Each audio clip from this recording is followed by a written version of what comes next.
On June 25, 1995, the tiny Canadian stock exchange ticker symbol BXR spiked by more than 5,000% as the world heard that a remote Indonesian jungle had yielded a gold deposit larger than any ever found.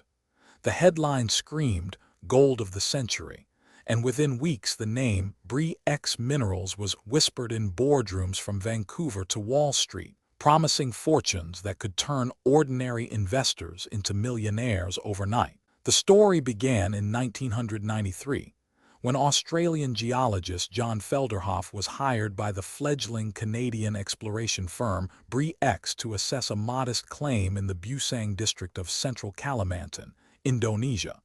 The area, a tangled maze of swamps, rivers, and dense rainforest, was considered unpromising by most, but Felderhoff reported unusually high concentrations of gold in riverbed samples. By early 1995, Bre-X announced that a massive sulfide deposit had been discovered, estimating reserves at 70 million ounces of gold, a figure that dwarfed the reserves of the world's largest miners.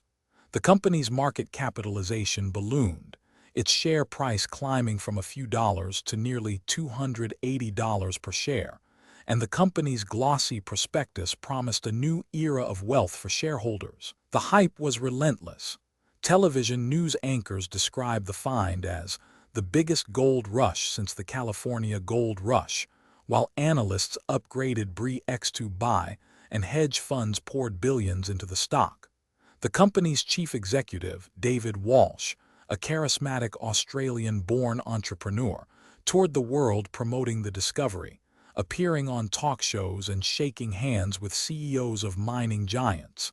In the mining community, however, a few skeptical voices whispered about the difficulty of extracting gold from river mud and the lack of independent verification of the assays. Yet the fever was unstoppable. The stock's meteoric rise attracted both seasoned investors and everyday Canadians who poured their life savings into the dream of instant riches. The illusion began to crumble in late 1996.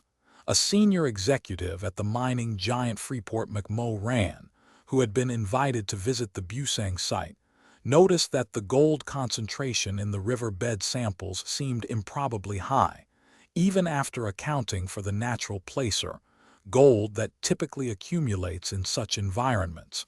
Simultaneously, a whistle-blower at a Canadian laboratory, where Bre-X's core samples were analyzed, raised concerns that the assays had been salted.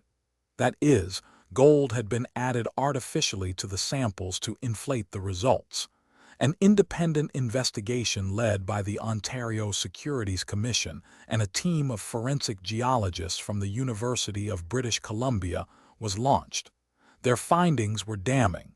The gold in the Busang samples had been introduced in the laboratory, and the claimed ore body was nothing more than river mud and fool's gold. The revelation sent shockwaves through the global financial system.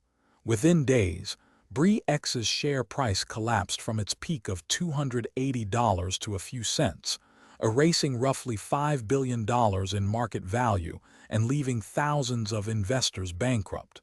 The scandal sparked a frantic scramble for accountability.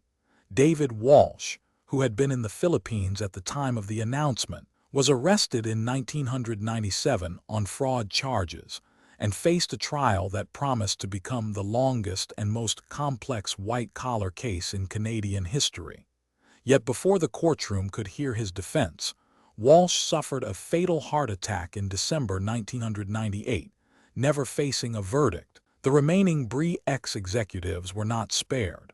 Former chief geologist John Felderhoff pleaded guilty to fraud and received a 6-month prison sentence, a fine, and a lifetime ban from the mining industry. Several senior managers and consultants were convicted of conspiracy to commit fraud, each receiving sentences ranging from 18 months to 3 years. The court also ordered the liquidation of Bre-X's assets, with the company's remaining mining rights in Indonesia sold to a consortium of legitimate miners at a fraction of their purported value. The fallout extended far beyond the courtroom. The Bre-X debacle prompted regulators worldwide to tighten standards for mineral resource reporting. In Canada, the Securities Commission introduced the National Instrument 43101, a rigorous disclosure regime requiring independent third-party verification of mineral reserves and stringent audit trails for assay results. Investors, now wary of gold rush hype, demanded greater transparency, and the mining industry adopted more robust internal controls to prevent sample tampering. The scandal also left an indelible mark on Indonesia's mining policy, as the government re-examined its concession agreements and tightened oversight of foreign exploration companies operating on its soil. More than 2 decades later, the ghost of Bre-X still haunts the market. The cautionary tale is taught in business schools as a stark reminder that the glitter of gold can mask a hollow core.